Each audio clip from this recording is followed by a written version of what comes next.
I've given up. I'm sick of feeling. Is there nothing you can say? Take this all away. I'm suffocating. Hi, I'm Fear the Frost, and this is the first episode of Halo 3 Basic Tutorials. Well, first off, there's a couple things that you need to know right off the bat. That includes moving around, how to move around the map, and what the controls are. Learning the controls, which depends on your button layout. As you can see, I don't have the default button layout. I use bumper jumper instead of the default button layout, but I'll go over both of them. You can decide whichever one feels better for you and just go with that. And I'll tell you how to move around the map and a few other cool things. Okay,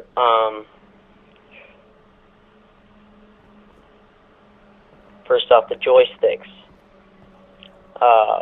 The left joystick moves you forward, your feet. It moves your feet on the map. Moves you forward, backward, and side to side. Now, the right joystick just moves your aimer. Doesn't move your body at all. It just moves your aimer. So you can move your aimer to see different people and move your body at the same time. Get better views on people.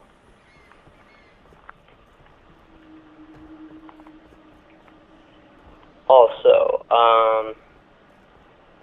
one key thing you have to know how to do is to jump, like just jumping up or jumping on top of stuff, whatever.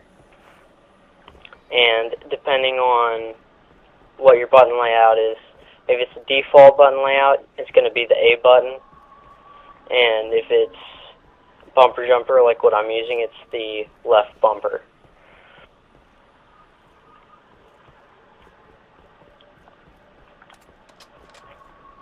There's also melee, which on default is the B button, but on bumper jumper it's the right bumper. And then how you're switching weapons. You can only switch weapons if you have a secondary. If you don't, then pressing the switch weapon button isn't going to do anything. It's the same on both bumper jumper and default. It's the Y button. Switch weapons. And to shoot is the right trigger for pretty much any button layout.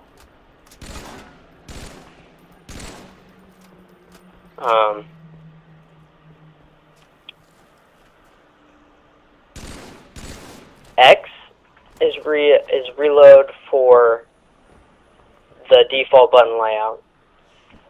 But for the bumper jumper layout, it's the B button.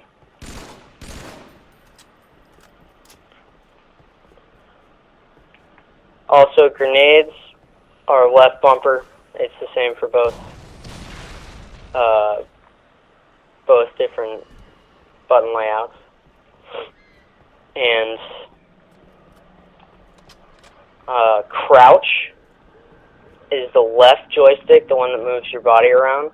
If you hold that in, you crouch and you can move around. You're a little slower. But if there's radar on the map, you don't show up on people's radar when you're crouched. And later on, I'll show you that it helps you for people if you can jump and crouch in midair. It helps you not get shot as much, or you can jump to higher places a lot easier by using a thing called jump crouch. It's called jump crouch, and that's one of the more basic things, but it's a little bit harder for people to get. But once you get it, it's really useful. Also, switching grenades, if you look at the top left, well, switching grenades on the default, I'm pretty sure is right bumper, and on bumper jumper it's A, the A button.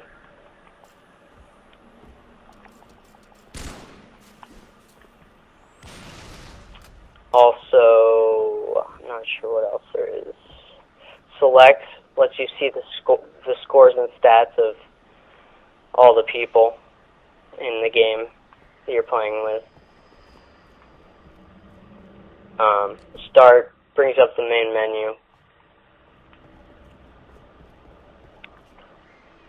And I'm pretty sure that's it. The directional pad doesn't, you don't really need to worry about that for right now. It doesn't do too much for you. When you're playing a free-for-all or not a team-based game with a lot of people in it, 5 or more people in it, then you might have to press the directional pad. You press it and then you can talk, but otherwise you can't. That's pretty much all that you use the directional pad for. And, you know, just learn how to use your joysticks and how to jump across the map and do all this other stuff. And once you get the movement down, the shooting people and getting behind them will be a lot easier.